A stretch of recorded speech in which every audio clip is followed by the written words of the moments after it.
It's also another thing too. For some reason, a lot of guys have the idea that peak masculinity means that you have a family and you have a wife and you have a kids. And that's just so far from the truth. Peak masculinity is simply chasing ambition. That it's just chasing ambition. No one is looking at the peak masculine life and seeing a man who's sitting at home with his wife and kids. Nobody's seeing that.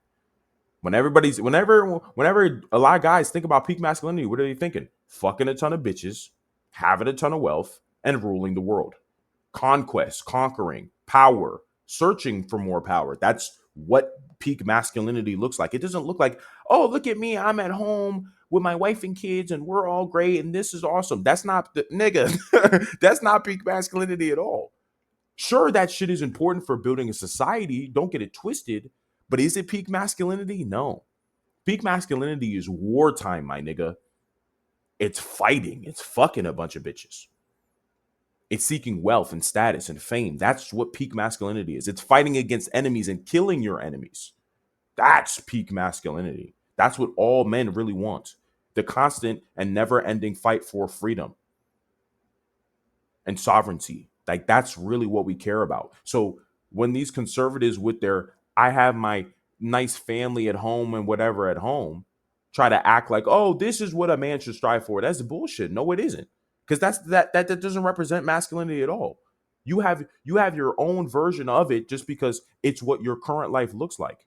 But don't try to make your necessity or the way you're living your life a virtue.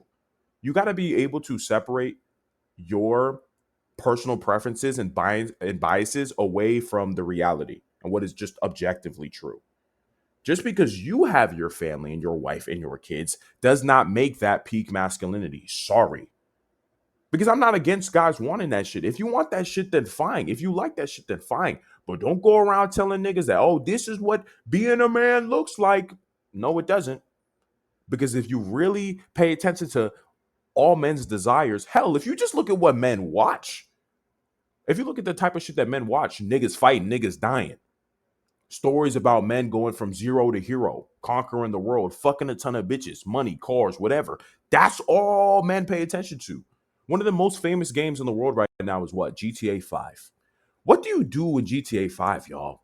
Oh, yeah, you just make a bunch of money. You fuck a ton of hoes. You go to the strip club. You kill niggas. You do heist. You basically conquer your city. So, like, what does that tell you about what men really like? If GTA is one of the most famous games in the world, because it's basically GTA is just a video game example of what peak masculinity looks like. You're going to fucking jail, blowing up shit. Like that's what all men want. So I just want you guys to understand that having a family does not mean peak masculinity. That's not what it is. And unfortunately, because we have so many men that actually want that, that's why we're dealing with a lot of the issues we're dealing with now. Men are are less interested in becoming as powerful as possible, more interested with settling down as soon as possible, which is stupid. We need warriors now. We're in wartime. Because if more men don't step into wartime, we're cooked. Society's only going to get worse because all the problems we're really dealing with in society right now is because the women are out of line. And the only way they step back in line is if we pursue the peak of our masculinity. I'm telling y'all.